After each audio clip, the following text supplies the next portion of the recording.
உங்க பெயரை சொல்லும் போது அல்லது உங்களுடைய பத்தி பாட்டு பாடும் போது வந்து செருப்பு வீச்சு வந்துச்சுன்னா, அந்த மாதிரி ஒரு பாட்டு பாடும் போது வந்து ஒரு செருப்பு வீச்சு வந்துச்சுன்னா, நீங்க எல்லாரும் அந்த வீடியோக்குள்ள பாத்தீங்க. 6:40க்கு திரும்ப 2வது ஒரு செருப்பு வீசுறாங்க அதே இடங்கள்ல. அந்த 6 நிமிஷத்துல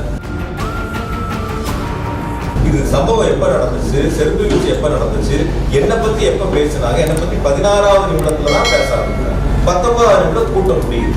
கட்சியோட தலைவர் மேல வந்து செருப்பு வீசுறது அதுவும் அவர் சொல்லியிருந்தாரு. இது வரைக்கும் 5 இடங்கள் நடந்திருக்கிறாங்க. அதாவது நான் பார்த்தவரை, நான் கேள்விப்பட்டவரை, அவர்களுடைய எல்லா தொலைக்காட்சியிலையும் வந்த செய்திகளை பார்த்து என்னிடம் சொன்ன கருத்துக்களை பாதிக்கப்பட்ட தம்பியில் இருக்கான்.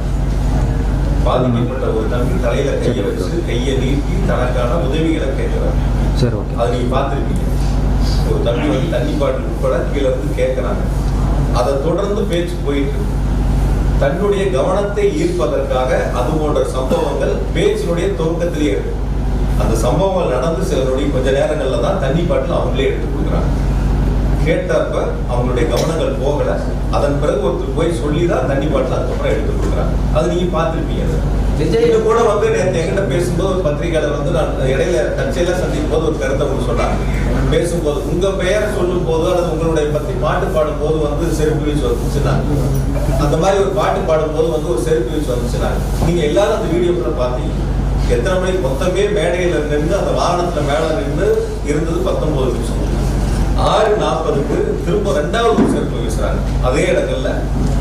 அந்த 6 நிமிஷத்துல 2வது ஒரு சம்பவம் நடக்குது. 7:12க்கு கூட வந்த அந்த அரசியல் கட்சியுடைய தலைவருடைய உதவியாளர் போய் இந்த மாதிரி நிறைய மயக்கம் போடுறாங்க பக்கத்துல போய் கருத்து சொல்றாங்க. நீங்க எல்லாரும் அந்த லைவ்ல பாத்தீங்க. அந்த கருத்துக்களை சொல்றாங்க. அதுக்கப்புறம் அவங்க ஆம்புலன்ஸை கூப்பிடுறாங்க. ஆம்புலன்ஸ் வருது, ஆம்புலன்ஸ்ல ஏத்துறாங்க, கூட்டிட்டு போறாங்க. எல்லா வேலைகளும் நடக்குது. சில பாதுகாவலர் போய் நிறைய பேர் மயக்கம் அடைகிறது போய் அவங்க கிட்ட காதுக்கு சொல்றாங்க. அதெல்லாம் 14வது. இப்ப எந்த நேரங்கள்ல எது நடந்துச்சு என்னங்கிறதே தெரியாம ஒரு சமூக வலைத்தளத்துல ஒரு சம்பவம் நடக்குது. அந்த சம்பவத்துக்கு யார் மீதாவது செய்யக்கூடிய தவறுகளை ஒத்துக்கொள்ளாமல் அல்லது செய்யக்கூடிய தவறுகளை சரி செய்ய வேண்டும் என்று முயற்சி எடுக்காமல் இந்த தவறுகளுக்கு அரசின் மீது, தமிழ்நாடு அரசின் மீது இந்த தவறுகளை இட வேண்டும் என்ற நோக்கத்தில் இது போன்று சமூக வலைத்தளங்களில் ஒரு சாரார் பரப்பி வருகிறார். இது சம்பவம் எப்ப நடந்துச்சு, செருப்பு வீச்சு எப்ப நடந்துச்சு, என்னை பத்தி எப்ப பேசினாங்க, என்னை பத்தி 16வது நிமிடத்துல தான் பேச ஆரம்பிக்கிறாங்க. 19வது நிமிடம் கூட்டம் முடியுது. 19வது நிமிடத்துல கூட்டம் முடியுது.